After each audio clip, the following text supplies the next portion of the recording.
Hi everybody, Matthew Turnage here.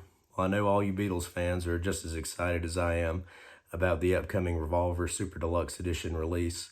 Really looking forward to it. Would have loved to have done a video talking about it last week when it was announced, but as you may be able to tell from my voice, actually the day of the announcement I came down with a nasty little bug and feeling fine now, but it's just having some lingering effects on my speaking ability.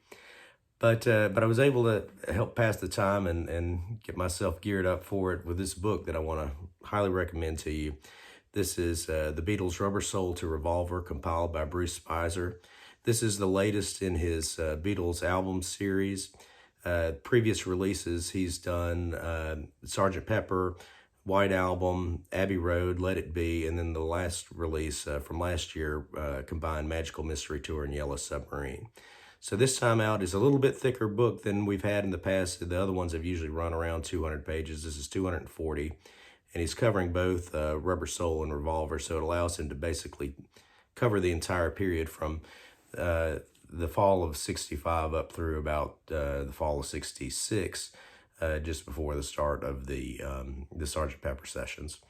So, and also one of the things that he likes to do in the series is talk about the releases from both the US and the UK perspectives. So his previous books have covered albums that were the same in both territories.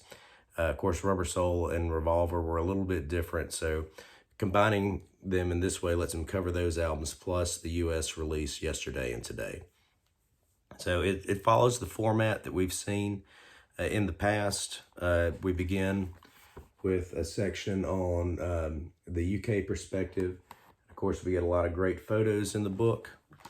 And what he does in these sections, if you haven't read any of the previous books in the series, so in this first section on the UK releases, we get lots of nice advertising from the era. But he'll talk about how the releases fared in the charts and give excerpts from contemporaneous reviews, so you get a sense of what the people thought at the time. It's always interesting to hear what people thought at the time. Of course, not every album, even a Beatles album that we think of as a classic today, is universally beloved by the critics on release. So it's fun hearing the comments from the people who didn't like the album in their reviews. And then the second section is we get into the American perspective, and it's the same thing, but in the U.S., talking about U.S. chart placement. What were the reviewers in the United States saying about the album at the time? And like I said, this one we're covering both Rubber Soul and Revolver, and in the U.S. section, it'll also get into yesterday and today.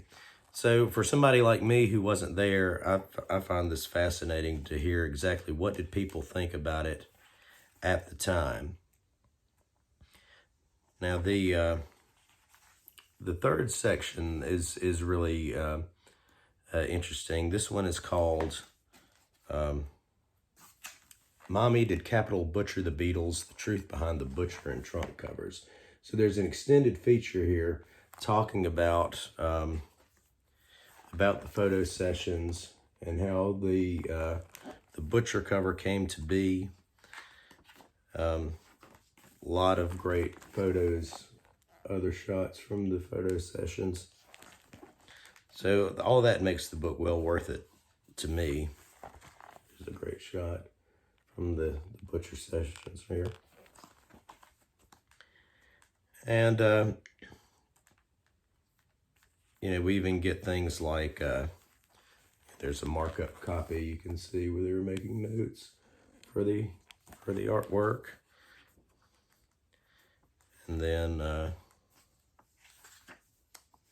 there are photos of memos from Capitol about the withdrawal of the album, and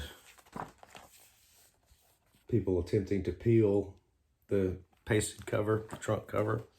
So that's a really great section. I definitely recommend. And of course, they don't just, in each of these books, they don't just limit themselves to the US and the UK. We always have a section covering the same period in Canada, which is great to see what our neighbors to the north thought of it at the time and their press and advertising, what it looked like.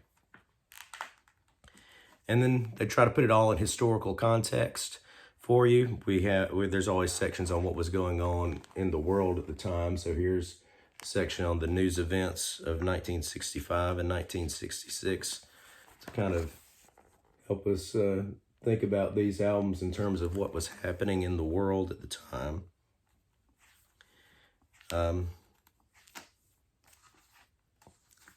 Here's another great Life cover that's reproduced in here.